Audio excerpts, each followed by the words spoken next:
Rice लकड़हारा Baghdad में रहा करता था। उसका नाम हिंदबाद था। वह एक रोज लकड़ियों का गट्ठा लिए हुए इत्तेफाकन सिंदबाद जहाजी की हवेली के पास है गुजरात, और थकान से मजबूर होकर लड़कियों को एक तरफ रख दिया और खुद सस्ता ने बैठकर आप उस वक्त दिन बाद के यहाँ कुछ है बैठे थे। वह झिकटिया हो रही थी जब लकड़हारे को उसकी इमारत देखकर बहुत रख पाया। एक रात चलते आदमी से पूछने लगा कि भाई इस हवेली में कौन रहता है। वह बोला कि तुम बर्दाश्त में रहते हो और सिंदबाद जहाजी को नहीं जानते। राहगीर तो चला गया, लेकिन लकड़हारा आसमान की तरफ देखकर बड़बड़ाया है कि खुदावन हिंद बात और जिंदाबाद के नारों में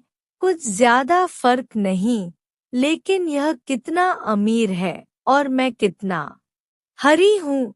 इत्तेफाक की बात है कि यह तूफान सैंडी बाद में भी सुन लेंगे। और एक गुलाम को इशारा किया कि इस घोड़े को बुलाओ। वह अलार्म बूढ़े के पास आया और कहने लगा आपको मेरे मालिक ने याद किया है, वह बुलाते हैं।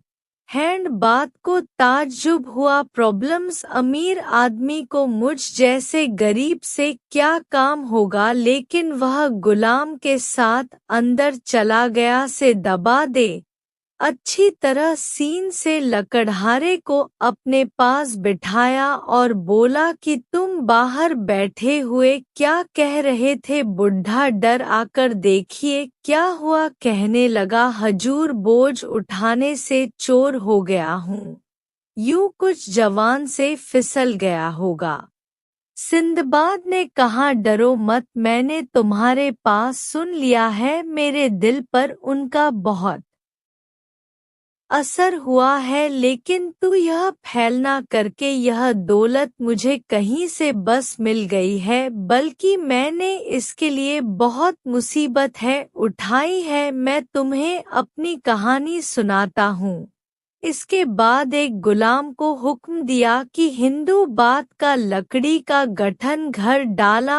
ये सब हेडिंग को मुखातिब करके इस संदर्भ में अपनी दास्तान सुनाने शुरू की। मेरे वालिद बहुत बड़े टीचर थे, नकली के अलावा चाय बात भी काफी थी। जब उन्होंने बहुत पाई तो कुल मिलाकर मेरे कब्जे में आ गई। तो जवानी का जमाना था, मैं एक रात में फंस गया और बेदर्दी से रुपया खर्च करता रहा। आखिर दौलत कहाँ तक साथ देती, शर्मा या खत्म होने लगा तो आंखें खुली। जो जुदा की थी उसको क्रॉस करके रुपया इकट्ठा किया और अपने मिलने वाले राज्यों से मशवरा करके इस बाबत तिजारत खरीदा और खुदा का नाम लेकर हिंदुस्तान की तरफ रवाना हुआ। हमारा जहाज मुख्तलिफ मुकामात पर ठहरा। मैं जो चीजें साथ लाया था उनको प्रोटेक्ट करता और मेहमान खरीद रहा,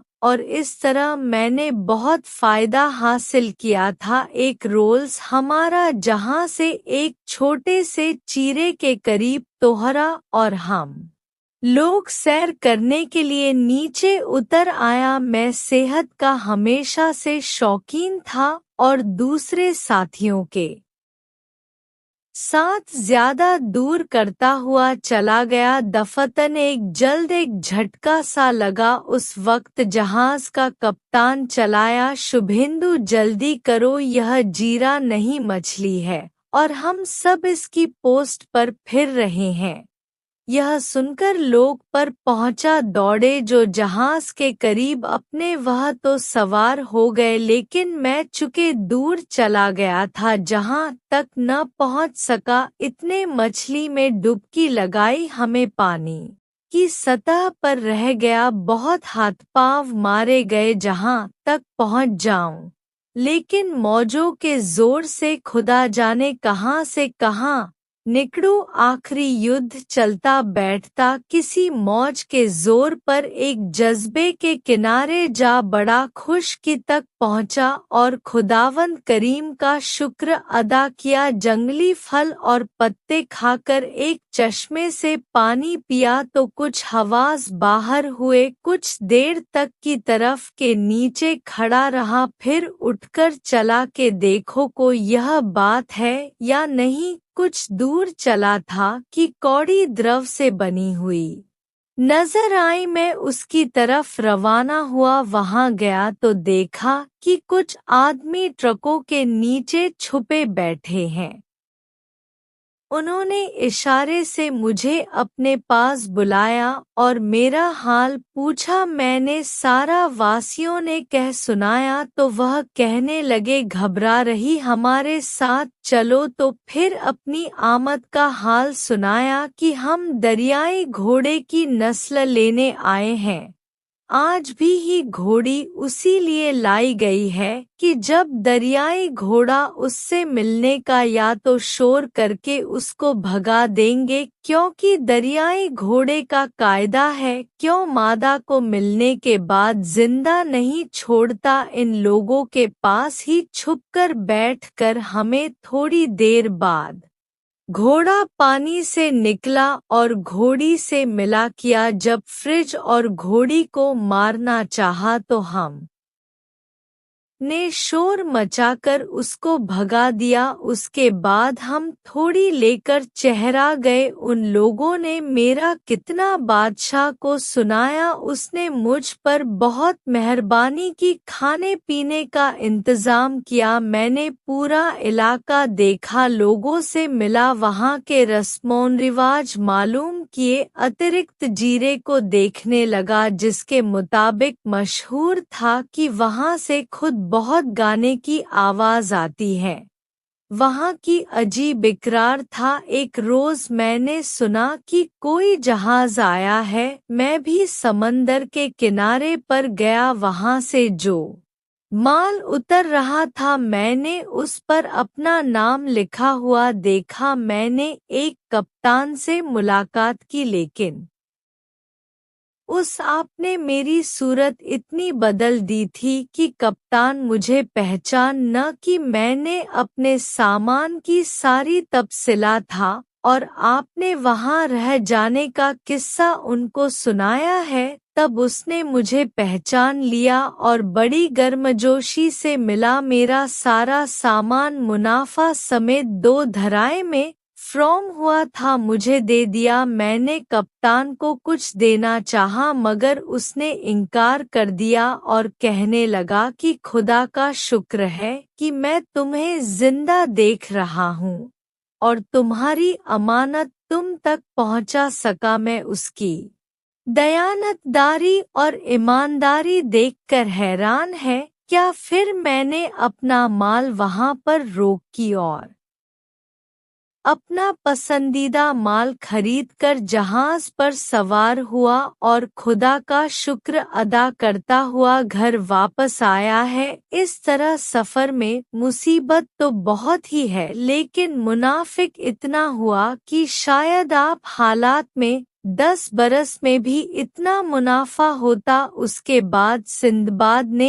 एक थैली दीनार के बूढ़े लकड़हारे हिंदबाद को दी और कहा कि कल फिर आना, अपनी माँ की दास्तान मैं तुम्हें कल सुना होगा। रुपया पाकर बुरा खुशी खुशी घर चला गया है। अगले रोज अच्छा लिबास पहनकर मुकर्रर वक्त पर सिंदबाद के महलनुमा घर में जा पहुंचा था कि सिद्धार्थ ने अपने दूसरे सफर का हाल सुनाना शुरू किया। पहले सफर के बाद मेरा इरादा था कि अब दरिया का सफर नहीं करूंगा, लेकिन चंद रोज शराब करने के बाद फिर मेरे दिल में सफर का शौक पैदा हुआ था। जैसे मैंने मानो उस वक्त ज्यादा खरीदा एक जहाज जो कि बहुत से छात्रों को ले जा रहा था, उस पर सवार हो गया। हम तो सफर करते रहे बहुत से जड़ों में,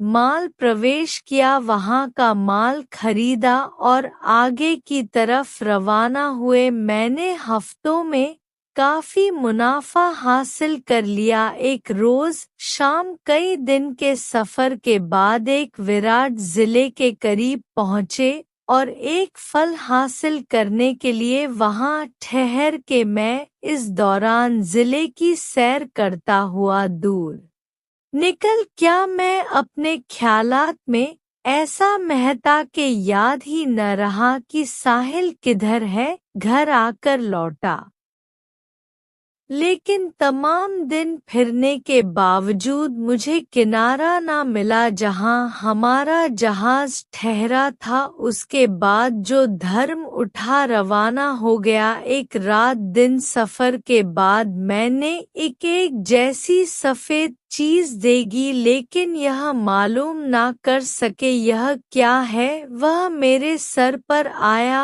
और आसपास सा छा गया। मैंने की नजर उठाई तो एक दो पैकर प्रेम का उदय हुआ नजर आया है। मैं एक तरफ हटकर खड़ा हो गया। वह परिंदा नीचे उतरा और उस सफेद गुंबद पर बैठकर आवश्यक मुझे ख्याल आया कि यकीनन वह सिमन जानवर है और वह सफेद रंग का उसका अंडा है। मैंने सोचा कि यहाँ से निकलने की यह तस्वीर है कि जब यह वड़े तो उसके पंजों से लिपट जाऊं। जहां कहीं यह उतरेगा मैं भी पहुंच जाऊंगा आगे। खुदा की मर्जी, जो कुछ भी हो। चुरा से मैंने अपने पकड़ी काट सिर अपनी कमर से बात लिया और दूसरा सिमर के पैर से। अगले रोज वड़ा तो मैं इसके पेड़ से बंधा हुआ था। सिमर उड़ते उड़ते इतना बुलंद हुआ कि नीचे की कोई चीज नजर नहीं आती थी। बहुत देर के बाद वो नीचे उतरना शुरू हुआ। मैं तैयार था जो एक जमीन खरीदवाई। मैंने कमर से पगड़ी खोल दी और एक तरफ को किया सिम और अभिनेत्री भी बने हुए अजहर को पंजे में उठाया और उनके आप अब जो मैंने चारों तरफ देखा तो मालूम हुआ कि मैं कहीं पहाड़ों में गिरे हुए एक छोटे से मैदान में खड़ा हूँ और उसमें चारों तरफ अलमास बिखरे पड़े हैं। मैं बहुत खुश हुआ और बेहतरीन इसके अलावा अपने कमर में बांध दिए। फिर एक पहाड़ पर चढ़ना शुरू किया। थोड़ी दूर तक गया था कि अड्डों की फ्लॉप नाखून करे आने लगी और रास्ता नहीं था। मैं उस वक्त की अपने घबराहट और परेशानी को बयान नहीं कर सकता। दिल गम से बैठा हुआ मालूम हो रहा था। उधर शाम सर पर आ गई। बड़ी मुश्किल से मैंने अपना हौसला कायम रखा और खो में एक जगह साफ करके बैठ गया। वह कि आगे इस तरह पत्थर चूर लिए कोई साफ वगैरह अंदर ना सके। जो तो करके रात भर की सुबह उठकर चारों तरफ होने लगा शायद कि यहाँ से निकलने के कुछ सूरत नजर आए। मुझे बाहर निकलते ज्यादा देर नहीं हुई थी कि पहाड़ की चोटी से बड़े बड़े टुकड़े आकर गिरने लगे। मैंने हैरान होकर चारों तरफ देखा, लेकिन कोई है वाणिज्य इंसानी सूरत नजर न आए। थोड़ी देर बाद में बड़े बड़े परिंदे आने लगे। वह बिग बॉस के टुकड़े उठाकर उड़ जाते थे। मैंने सोचा कि जिस तरह से मुझे मैसेजेस उस जगह लाया है उसी तरह मुमकिन है कोई जानवर बाहर निकालने जाएगा। चुनाचे मैंने एक बड़ आसा गोले का टुकड़ा पीठ पर बांध लिया था और उल्टा कि अगर खुदा से दुआ करने लगा कि अल्लाह मुझे यहाँ से निजात अता फरमा। पास कुछ देर बाद एक बहुत बड़ा प्रेम था मेरे पास आया और घोस्ट का टुकड़ा समझकर मुझे उठा लिया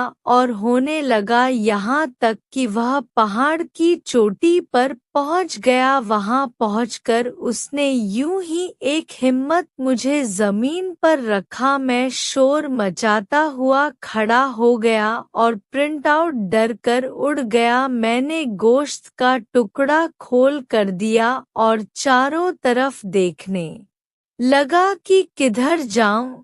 एक से मत मुझे चांद नजर आए तो मैं उनके पास गया था और उनको अपनी दास्तान है मुसीबत सुनाएगी। उन्होंने मुझसे हमदर्दी जाहिर की। मैडम का हाल प्रयास किया तो कहने लगे कि हम सौदागर हैं और यहाँ हीरे जमा करने आए हैं।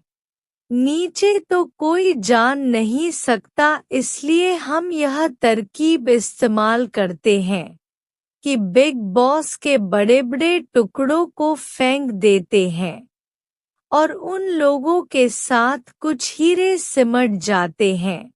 जहां पर हिंदुओं टुकड़ों को अपने पंजों से उठा लेते हैं तो हम उनको डरा धमका कर गोश्त छीन लेते हैं और उसे कुछ हीरे मिल जाते हैं और बाद परिंदे कॉस्ट अपने घोंसलों में ले जाते हैं और गोश्त खा जाते हैं, मगर हीरे के टुकड़े वहीं पड़े रहते हैं। जो राशि खिंचवा रहा था वहां से हासिल कर लेते हैं।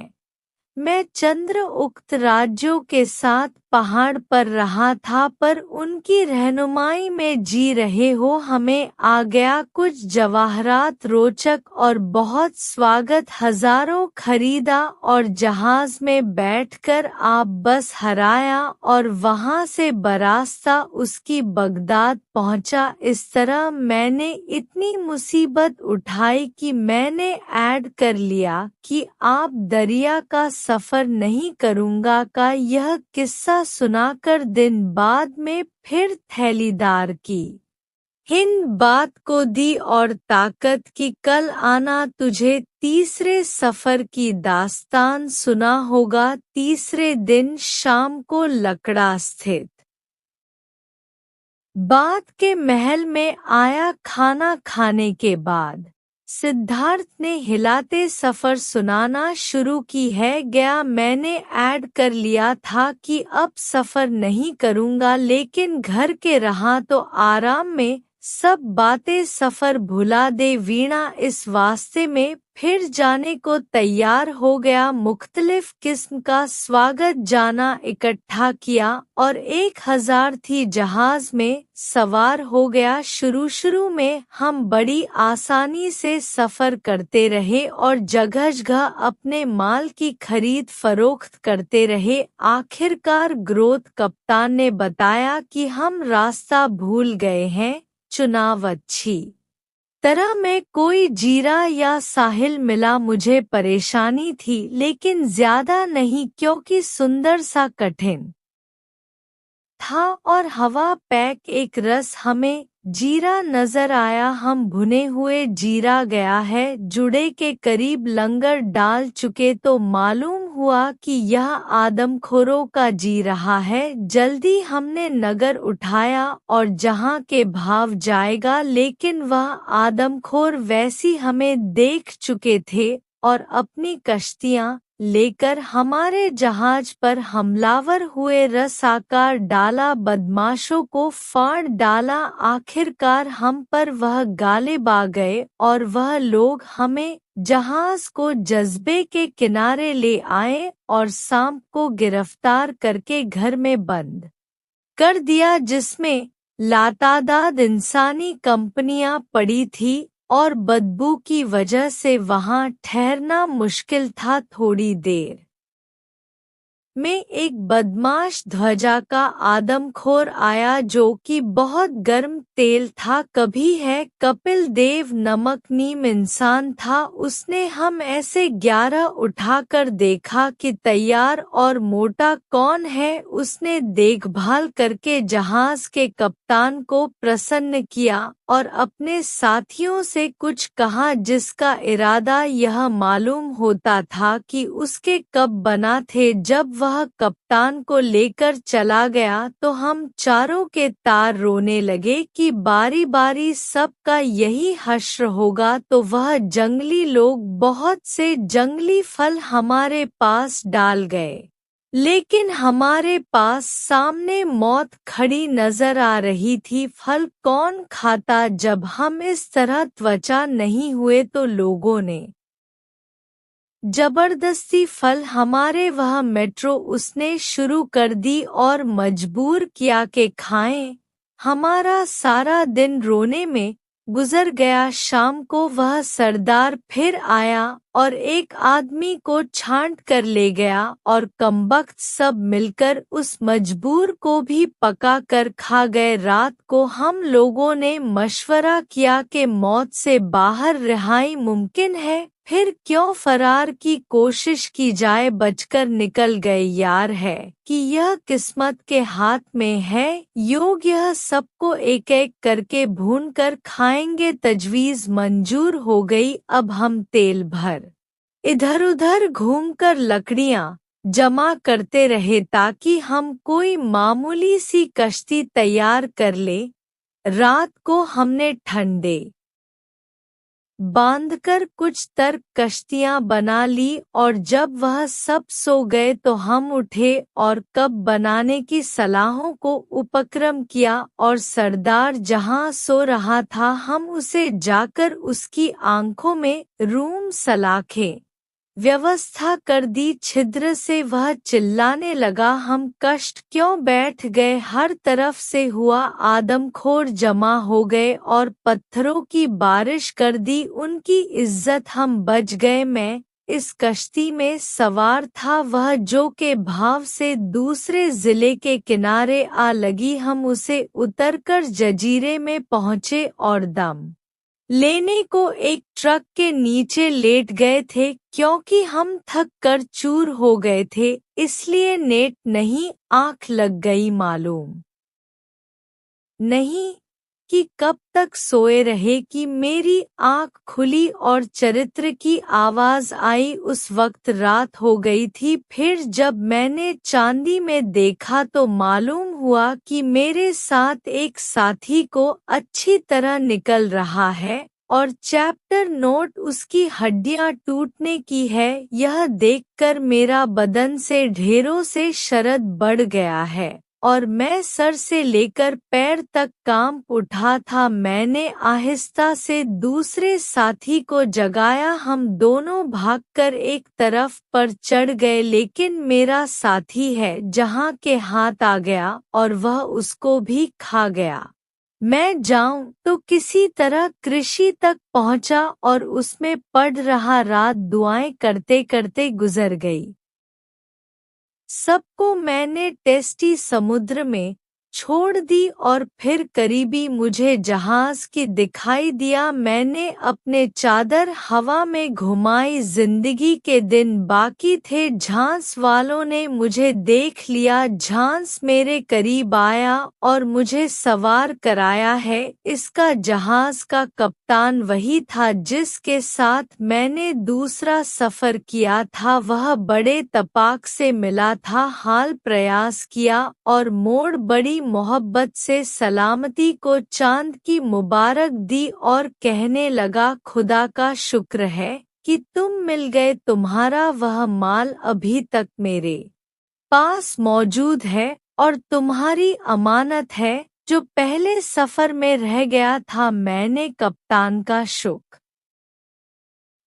अदा किया कि उसने न सिर्फ मेरी जान बचाई, मिल करे मेरा माल भी मुझे वापस दिलाया है। मैंने अपना मान लिया और मुस्लिम मुल्कों में क्रॉस करता हुआ सिलहट पहुंचा। वहां से और मतलब चीजें लिए और फिर वतन वापस आ गया है। मुसीबतों तो बहुत बड़ी, लेकिन मैंने मुनाफा भी इतना हासिल कर लिया कि अगर जिंदगी भर बैठकर खाता तो काफी था। चुनांचे इस मर्तबा मैंने पक्का इरादा किया कि घर से बाहर कदम नहीं निकालूंगा, कि सिंध बात नहीं। फिर 100 बीमार की थैली हिंद बात लकड़हारे को दी और अगले रह जाने का कह दिया, ताकि चौथे सफर के हाथों से सुनाए जाए। हस्बे मामूल शाम को न खड़ा ही 2 बार फिर से इन बात के घर कहानी सुनने के हुआ था। खाने से फारिग होकर सिंधु बाद अपने हाथों से सुनाने लगा। तीसरे सफर के बाद मेरा कथन इरादा इस सफर नहीं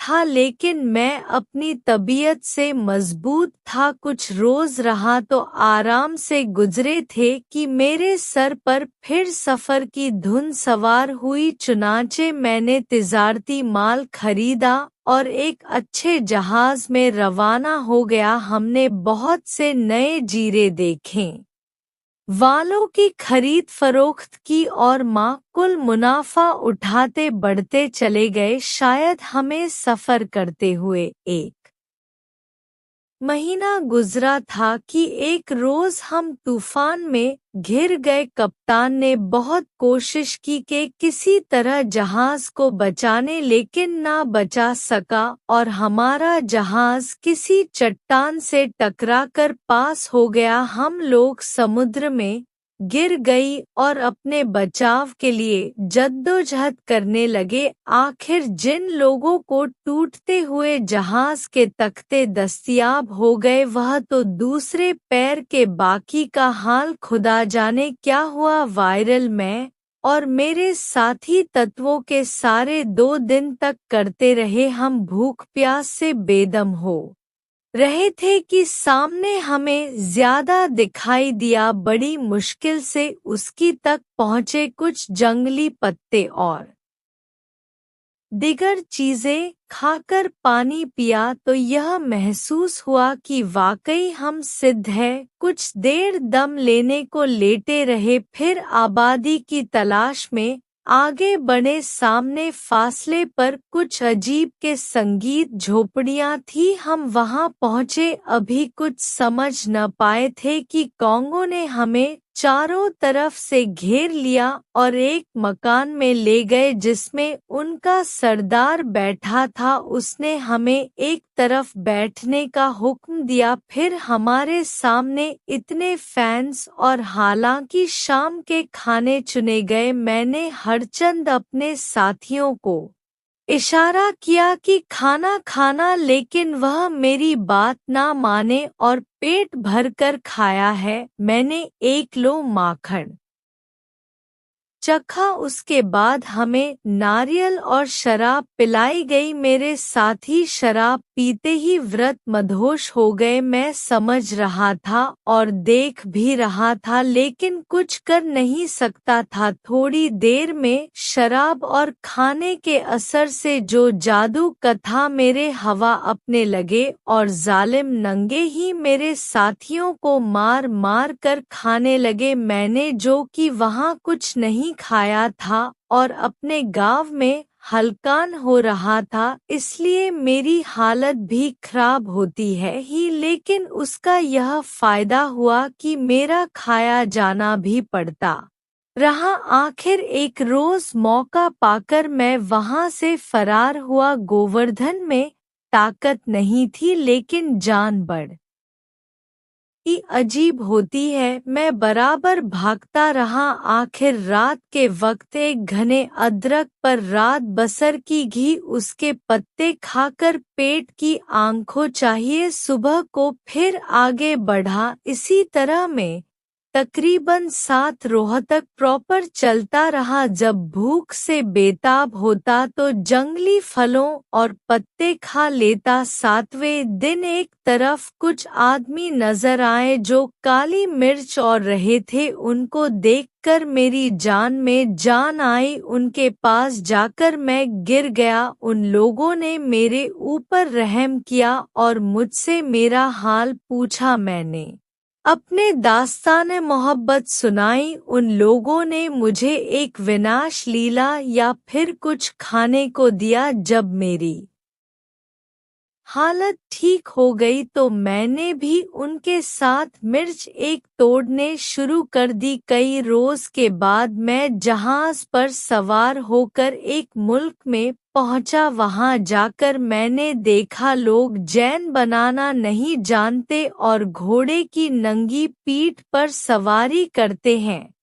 मैंने जैन तैयार की और उनके बादशाह के हजूर पर इसकी और उसका तरीका इस्तेमाल बताया। बादशाह बहुत खुश हुआ। वह बहुत संग्राम दिया और उसने एक अमीर की लड़की से मेरी शादी कर दी। मैं अपनी बीवी के साथ ऐसे जिंदगी बसर करने लगा। मेरे पड़ोस में एक बड़ा शरीफ आदमी रहता था। मैं उससे बड़ा मनोज था। वह भी बड़ी मोहब्बत से पेश आता था। इत्तफाकन उसकी बीवी बीमार हो गई और मर गई। मैंने उसको तसल्ली बहुत अच्छी दी। वह कहने लगा, भाई अब मैं भी कुछ दिन का मेहमान हूँ, मुझे बहुत है। जब हुआ और मैंने कहा कि तुम तो खुदा के फैसलों क्रम से तंदुरुस्त हो, क्यों इतने मायूस हो? वह बोला, तुम नहीं आदमी और यहाँ के मुतल्लिक नहीं जानते। हमारी कौम में दस्तूर है कि अगर शहर भर जाए तो बीवी को, और अगर बीवी मर जाए तो शहर को उस मुद्दे के साथ ही दफन कर देते हैं। यह बात सुनते ही मेरे होश उड़ गए कि अच्छा निकाह किया। अगर मेरी बीवी पहले मर गई तो सचमुच जिंदा दर्दौर होना पड़ेगा। बाल उस वक्त में जब कर गया इधर से डूबा जा रहा था। थोड़ी देर में जरा जाग उठा और सब लोग तबीयत को लेकर एक बड़ी गांड के पास गए। फिर उसका मुंह खोला और उसमें डाल दिया। उसके बाद उसके शहर को 7 रोज का खाना और पानी देकर घर में उतार दिया गया है और घर का मुंह बंद करके वापस चले आया है। मैंने बादशाह से मिलकर इस रकम को रोकने के इंतजाम किया और बहुत होता के हाथों से हराया, लेकिन उसने कहा कि यह कदीमी और पुरानी रवायत है, बंद नहीं हो सकती। अगर मैं मर जाऊं या मेरी बीवी मर जाए तो हम भी कानून की पाबंदी से नहीं बच सकते। मायूस होकर लौट आया और दिल पर तय कर लिया कि इस मुल्क से भाग जाऊंगा, वही मेरे हक में बेहतर है। मैं इस फिक्र में था कि फिर मेरी बेबी बीमार पड़ गई और दूसरे ही रोज मर गई। बातचीत आयुक्त अजीत के लिए आया, लेकिन मेरा तो बुरा हाल था। बहरहाल जनाजा तैयार हो गया। सब घर पर पहुंचे। पहली मयत कार में डाली गई और उसके बाद मुझे भी बीवी के पीछे धकेल दिया गया। यार मैं इस कदर दे रहा था कि मेरा दम घुटने लगा, लेकिन कर क्या सकता था। पहले तो बैठकर बहुत रोया और जब जी हल्का है तो एक तरफ से थोड़ी सी जगह साफ की और वही पड़ गया है और खुद आए रहे हैं से दुआ करने लगा कि मुझे इस मुसीबत से निजात दिला दे। मैंने अपने खाने पीने की बहुत हिफाजत की, सिर्फ ज़रूरत के वक्त खाता कि शायद कोई तस्वीर सोचे। तीसरे रोज़ इत्तेफाकन कोई और बार गया है। चुनारगढ़ का मुंह खुला और एक मुर्दा और उसके बाद एक औरत और खाना पानी घर में त्याग से रख दिया गया। जब हार का मुंह बंद करके लोग चले गए तो अंधेरे में औरत का हाथ मैंने पकड़ लिया और समझाया और ताकीद की कि खाने पीने की चीजें थोड़ा थोड़ा इस्तेमाल करो ताकि कुछ रोज यह काम दे सके। इस समय यहाँ से निकलने की कोशिश करेंगे। 2 रोह तक हमने खाने पीने की चीजें लेकर हाथ पैर मारे लेकिन कोई रास्ता नजर आया है। आज शाम को फिर घर का मुंह खुला और एक मुर्दा और जिंदा औरत दाखिल किए गए। मैंने उस औरत को भी तसल्ली दी। दूसरे रोल्स हम तीनों इसी फिक्र में बैठे थे कि ऐसी आवाज आई जैसे कोई जानवर ही छिपा रहा है। मैंने सोचा कि जिस रास्ते से यह जानवर आया है अब मैं इस रात से हमें बदलने की कोशिश करनी चाहिए। मैंने जानवर कोड आया तो वह भागा, मैं भी उसके पीछे पीछे भागा। कुछ दूर जाकर रोशनी मालूम हुई तो करीब जाकर देखा दरिया के किनारे उस बार में सुराख है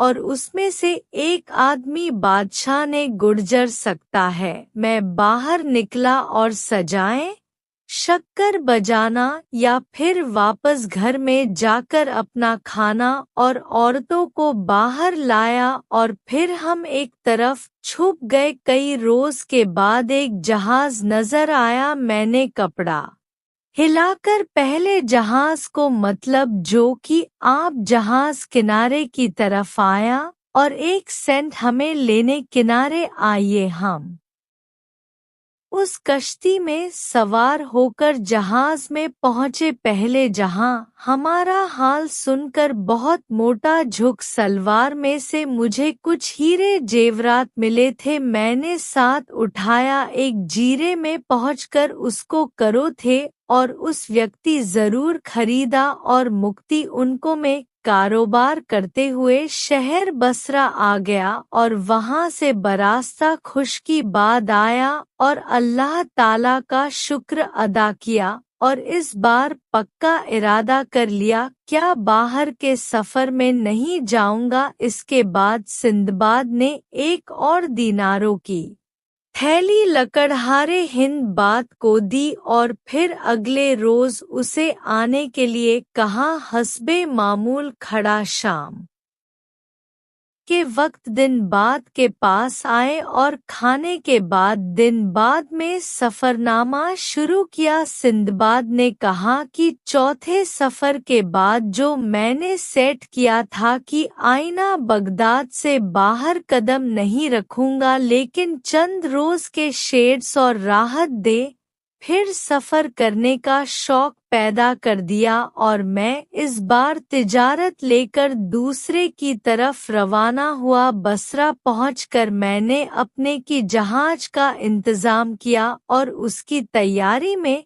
मैंने उस अमर का हाल देखा कि तूफान का मुकाबला आसानी से हो सके या और हर किस्म की राहत तो आसानी से उसमें फ्रॉम की जहां तैयार हो गया तो हम सफर पर रवाना हुए और मुक्तिबोध कम आंच से होते हुए एक जजीरे में पहुंचे। वहां मैंने सिमर का एक अंडा झाल और अपने साथियों को भी दिखलाया। मेरे साथी मना करने के बावजूद उस अंडे को तोड़कर खा गए। मैंने कहा कि जो तुमने किया उसका नतीजा खतरनाक होगा। फ्रेंड्स अगर उठा और यहाँ से चल पड़ो। चुनांचे जल सवार होकर वहां से रवाना हुए लेकिन ज्यादा दूर नहीं गए होंगे कि सिमर का जोड़ा गया और अपने अंडे को टूटा हुआ देखकर रिक्शाओं गजब के आलम में जहां पर हमलावर हुए और बड़े-बड़े पत्थर उठाकर जहाज पर गिराने शुरू कर दिए। कप्तान ने हरचंद कोशिश की कि जहाज को इस मुसीबत से बचाने लेकिन उसके ना हुआ। आखिर उस बूढ़े ने इतने पत्थर बरसाए कि जहां तबाह हो गया और बहुत से साथी हलाक हो गए। हम तत्वों के सारे तैरने लगे। मुझे मालूम नहीं मेरे साथियों का क्या हश्र हुआ वायरल। मुझे मोर्चे लिए प्रति रहेंगी तमाम दिन की मुसीबत के बाद एक जोरदार मौज ने मुझे एक्सरसाइज तो शायद आप छोटे से जल्दी से में लाडला मैं जो तू करके उठा और साथ की जगह देकर लूटने का इंतजाम किया। खाने की ओर से जिले में कोई कमी न थी, हर तरफ जंगली अंगूरों की बैलेंस। पहले मीणा बुरखा यह और आकर लेट गया रात। मैंने आराम से गुजारी। सुबह उठकर चला कि देखिए यहाँ से निकलने का क्या रास्ता है। फिर हफ्ते एक चर्च में के किनारे पहुंचा जहाँ मैंने एक बूढ़े को देखा जो अपना आधार पत्तों से छुपाए बैठा था। जब उसकी नज़र मुझ पर पड़ी तो मुस्कुराकर इशारे से मुझे अपने पास बुलाया और कहा मुझे चश्मे के किनारे पहुंचा दे। उसके पैरों में हड्डी बिल्कुल नहीं थी। मैंने हमदर्दी के तौर पर उसको कंधे पर उठाया और उसने टांगे मेरे गिर्द लिपट गई। मैं उसको लेकर चश्मे के किनारे आया। वह करना चाहा तो उसने अपनी टांगे कस ली। आप मैं परेशान हुआ कि इस मुसीबत से क्यों करने जा हासिल करूं। थोड़ी देर के बाद वह किसी तरह चलने को इशारा करता हूँ और अगर मैं जरा भी रोकता तो अपनी टांगे इस तरह मार था जैसे घोड़े को चाबुक मारते हैं।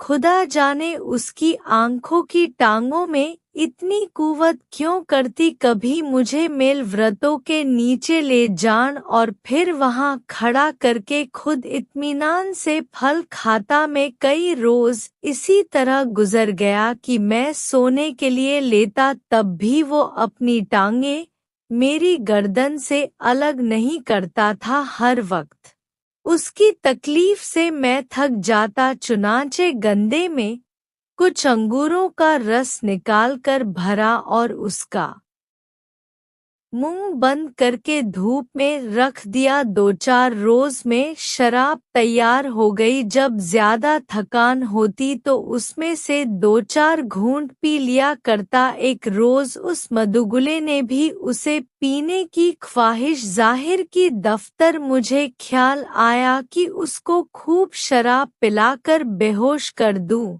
तब उसे शायद निजात मिलेगी। चुनाव से मैंने उसको खूब शराब पिलाई यहाँ तक कि बुढ़ापे हो गया। उस वक्त उसके पैरों के गृहयुद्ध मैंने बादशाह ने उसको अपने कंधे से इलाज किया और एक पत्थर उसके नापाक सर पर जोर से मारा कि भेजा बाहर निकल आया और इस तरफ बड़ा खत्म हो गया है। उस मुसीबत से छुटकारा पाकर मैंने खुदा का शुक्र अदा किया और एक जहाज के मिलने की उम्मीद पर किनारे की तरफ रवाना हुआ। कई रोल्स के इंतजार के बाद किसी जहाज का उधर से गुजर हुआ। मैंने बहुत ही सारे कि यह जो पहले जहां उसने देख लिए है और जहाज से दूसरे के करीब आया और एक कश्ती मुझे लेने आए जहां वालों ने मुझसे हाल पूछा और अजीबोगरीब बूढ़े से निजात पाने पर मुबारक थी। फिर हम नारियल के दरख्तों के जरिए में पहुंचे। यह जीरा बहुत दबाव था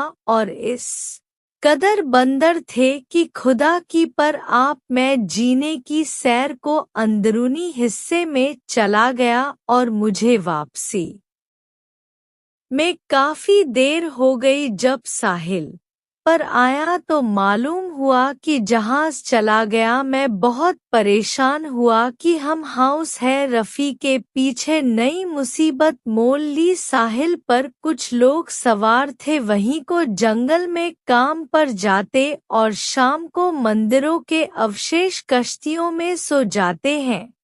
उनमें से एक शख्स ने मेरा हाल सुनकर मुझे अपनी कश्ती में जगह दी और कहने लगा सुबह को चंद्र ठोकरें लेकर जब सब लोग सो जाएं तो तुम भी उनके साथ चले जाना। यह नारियल इकट्ठे करते हैं। जब कुछ नारियल तुम्हारे पास जमा हो जाएंगे तो किसी जहाज वाले को क्रॉस करके रुपए हासिल करना, फिर उस याद में जहां जी चाहे चले जाना। अगले रोज मैं भी ठोकरें लेकर उन लोगों के साथ चला गया। जंगल में पहुंचकर लोगों ने चीड़ के वृक्षों पर पत्थर फेंकने शुरू किए और थोड़ी ही देर में नारियल गिरने लगे। मैं यह देखकर हैरान रह गया कि द्रव की चोटी पर तो पत्थर नहीं जाता और नारियल गिरते हैं। वर्क करने पर मालूम हुआ कि बंदर चने हुए हैं और जब हम पत्थर फेंकते हैं तो हमारी निकल में वहां से नारियल गिराते हैं और लोग उनको उठा लेते हैं। चुनाव से मैंने भी यही काम शुरू किया और शाम तक बहुत से नारियल तेल हो गए। इसी तरह मैं रोजाना नारियल के जंगल में जाता है और नारियल इकट्ठे करता था। जब काफी झगड़ा हो गया तो एक नौसैनिक जहाज आया और सब के तमाम नारियल खरीद लिए। मैं इसी जहाज में सवार होकर वहां से रवाना हुआ। फिर हम एक ऐसे जिले में आए जहां मोती निकाले जाते थे। मेरे पास काफी बीमार थे। मैंने भी किस्मत आजमाई कि मुकद्दर ने यावरी की बेहतरीन के समय के मोती निकले। मैं उनको लेकर उसी जहाज में बसरा आया और वहां से बगैर हूँ आप यह बर्दाश्त आ गया है इस मर्तबा भी, तो बाकी के बाद आप सफर का नाम नहीं लूंगा। उसके बाद बदस्तूर सिंदबाद ने एक लकड़हारे को हिंदबाद को सौंप दी, न की थैली दिया और अगले दिन आने की फिर दावत दी कि जब तक सफर की थकान दूर ना हुई और इंक वकालत की याद ताजा रही जो 5वें सफर में मुझे पेशा है। मैं अपने हेयर पर कैमरा लेकिन ऐशोई शर्त और जिंदगी की 10 से तबीयत फिर उकता गई तो मैंने फिर सफर की कहानी तस्वीरों की एक जमात जो के कारोबारी सिलसिले में बाहर जा रही थी। मैं भी इस बाबत इजाजत लेकर उनके साथ हो लिया। कुछ दिन तक हम लोग यह बामन समान सफर करते रहे। एक रोज हमारी जमा जहाज में सफर कर रही थी कि कप्तान घबराया हुआ आया और कहने लगा कि हम भंवर में फंस गए हैं और जहाज के बचने की कोई उम्मीद नहीं। लोग रोने पीटने लगे। थोड़ी देर में हमारा जहाज के जाल में फांस कर एक जरिए आप चट्टान से टकराकर टुकड़े टुकड़े हो गया। कुछ आदमी तो फौरन ही घर खो गए और कुछ टूटे हुए तत्वों के सहारे तैरने लगे। मैं भी एक हफ्ते के ऊपर बहता हुआ एक पहाड़ के किनारे जा लगा। तप्ता से उतरकर मैं पहाड़ पर चढ़ने लगा और कुछ जंगली पत्ते और जड़ें खाई। वहां मैंने देखा कि लातादाद इंसानी ढांचे खड़े हुए हैं जिनसे यह दो अच्छा होता है कि शायद हमसे पहले बहुत से जहाज इस किताब में फांस कर तबाहो बर्बाद हो चुके हैं। मरने वालों का बहुत साथ जवाहर भी वहां पड़ा था। एक रोज दम लेने के बाद सोचा कि यहाँ खाने के लिए दोस्तों के पत्तों जड़ी बूटियों के सिवा कोई चीज नहीं। अगर चंद्र बोस इसी तरह बयां वह दाना रहना पड़ा तो यकीनन मर जाऊंगा। चुनाचे मैंने कुछ ठंडे इकट्ठे करके एक बहने वाली कश्ती तैयार की और कश्ती को समर्थन में डाल दिया। तब बगल अल्लाह अल्लाहू अकबर कहकर उसमें बैठ गया और चल दिया। सफर की थकान और भूख की शिद्दत से कुएं बर्दाश्त जवाब ढूंढ और मैं कश्ती में बेहोश हो गया। मुझे याद नहीं रहा कि मैं कब तक बेहोश हाँ। लेकिन जब मेरी आँख खुली तो मैंने देखा मेरी कश्ती तो साहिल पर बांधी जाए और साफ आसमान पर सूरज चमक रहा है। मैंने इधर उधर देखा कि मेरी कश्ती के किनारे पर चंद आदमी बैठे लग रहा है। इशारे से उनको कली बुलाया और हाल प्रयास किया, लेकिन वह मेजबान कसम से और ना उनके गुफ्तगू मुझे समझ चाहिए। मजबूरन मैंने इशारे से कुछ खाने को मांगा, उन लोगों ने मुझे खाने को दिया था, फिर दृष्टि से उतरकर साहिल पर आ गया। चंद रोज इसी तरह के साथ बस रखिए कि जिस चीज की मुझे जरूरत होती इशारे से मांग लेता। खुशकिस्मती से एक दिनेश या जो अभी जानता था उसके जरिए मैंने अपने हाथ उनको बताए। वह लोग अपने बादशाह के पास ले गए और उसी मुरम के जरिए मेरी उनसे बात हुई। बातचीत को जब मालूम हुआ कि मैं बर्दाश्त का रहने वाला हूँ तो बहुत खुश हुआ और कहने लगा, मैं खलीफा हारून रशीद का बाद सुभाष चंद्र बोस में उसी शहर में रहा, और जब सफर की थकावट दूर हो गई तो मैंने भाषा को खबर दी कि मैं अपने वतन वापस जा रहा हूँ।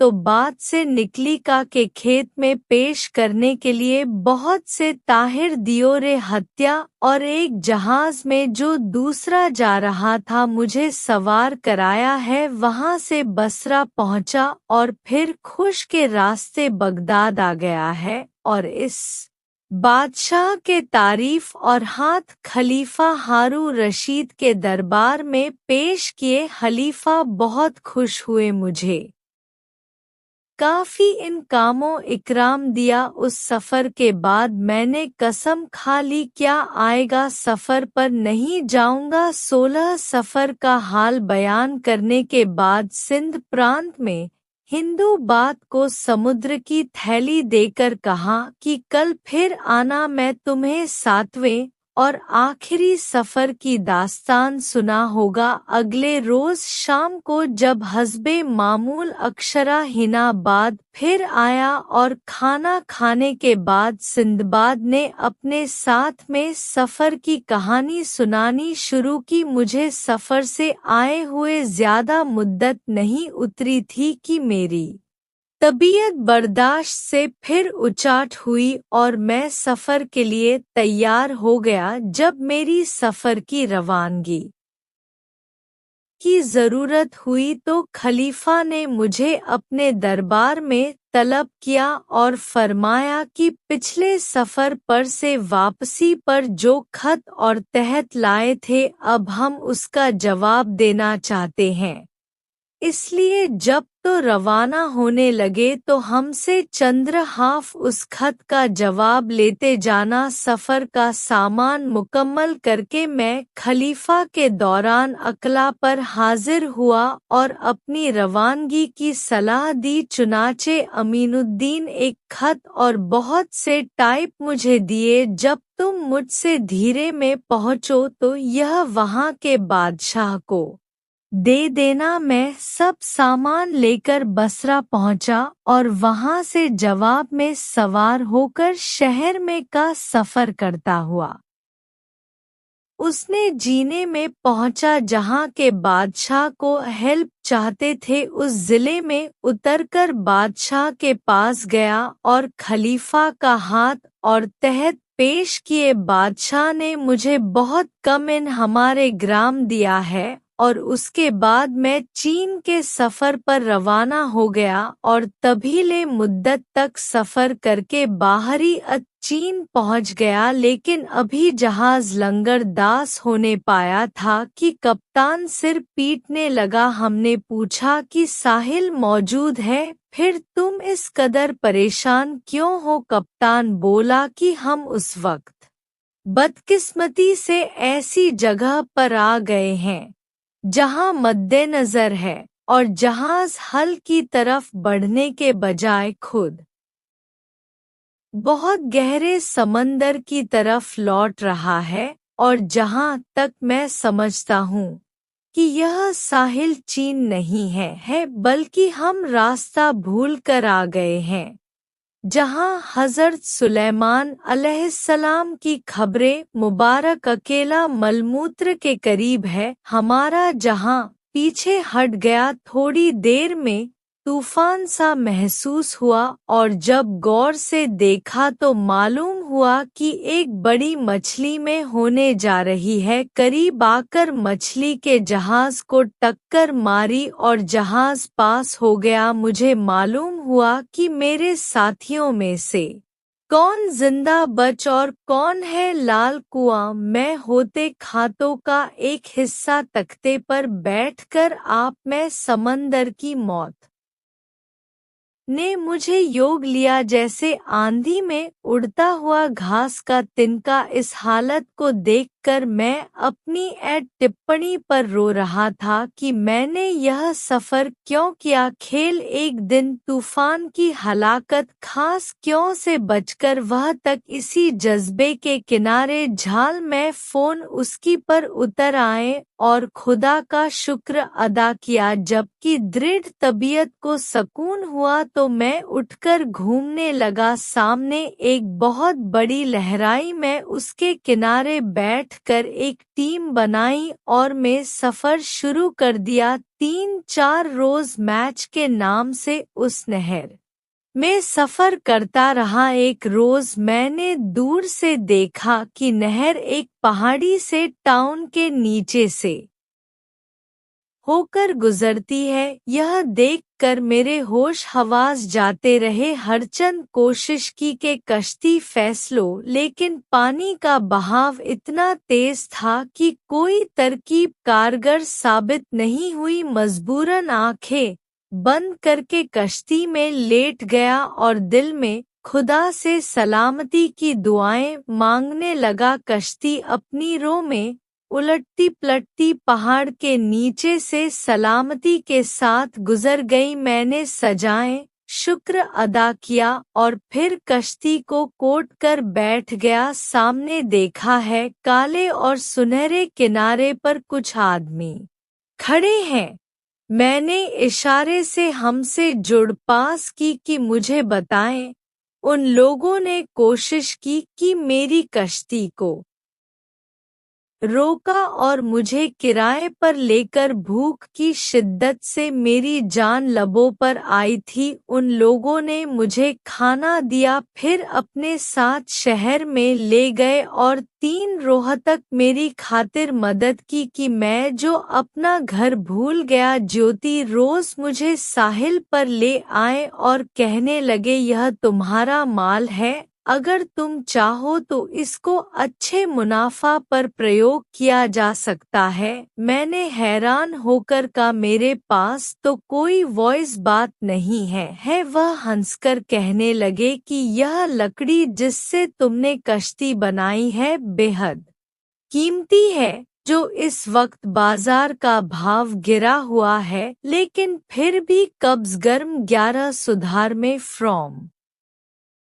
तो सकती है। यह कहकर मुझे घर लाएं और 1100 दिन और हाँ, इसके लिए मकान दिया। इस तमाशा में मेजबान एक बूढ़ा शख्स मेरे साथ रहा करता था। जब मैं वहाँ रहने लगा तो एक रोज बूढ़े ने कहा कि मेरा आखिरी में का चुका है, अगर तुम मेरी बेटी को अपने जो जीत में कबूल कर लो तो मेहरबानी होगी। मैंने उसका शुक्रिया अदा किया और उस लड़की से शादी करके हंसी खुशी रहने लगा। चंद रोज बाद बूढ़े का इंतकाल हो गया और उसकी तमाम दत्त के वारिस मैं और मेरी बीवी कर पाएंगे। 1 हफ्ता के बाद मैंने महसूस किया कि यह अजीब लोग हैं, क्योंकि हर महीना बाद इनके पर निकल आते हैं और यह छोड़कर कहीं जाते हैं।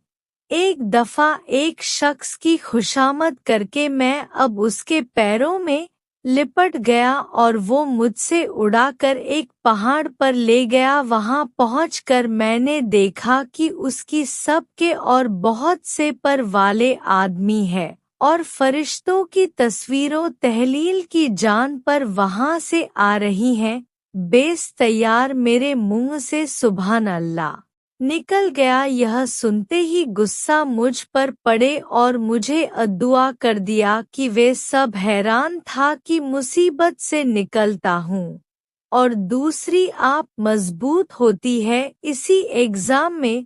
तो बहुत खूबसूरत नजवान मेरे करीब आई और सलाम करके मुझे तसल्ली दी और सोने की घड़ी देखकर कहने लगे, अब नीचे उतरो। मैं पहाड़ से नीचे उतरने की कोशिश कर रहा था और थोड़ी दूर चला था कि सामने से एक आदमी भागता हुआ आया जिसके तारों में एक इस तरह था। मैंने उस आदमी को अच्छे से बचाया, वह मेरा बहुत शुक्रिया अदा किया और हम दोनों आगे चले तो क्या देखता हूँ, सामने से वही बात नहीं आ रहा है जो मुझे पैरों पर बिठाकर पहाड़ तक लाया था। करीब आकर उसने मेरी बड़ी खुशामद की और अपने पैरों पर बिठाकर मुझे दोबारा घर छोड़कर आप मेरी बीवी ने सलाम थी पर शुक्र अदा किया और कहने लगी, यह लोगों से बिल्कुल मेल जो ना रखो, यह लोग अफवाह नंदिश या तीन है। मैंने कहा, फिर उस मुल्क में रहने का क्या फायदा? वह कहने लगी, बिस्मिल्लाह, अपने वतन चलो। चुनाचे मैंने कुल जायदाद और फ्रॉक करके अपना सामान अत्यंत खरीदा,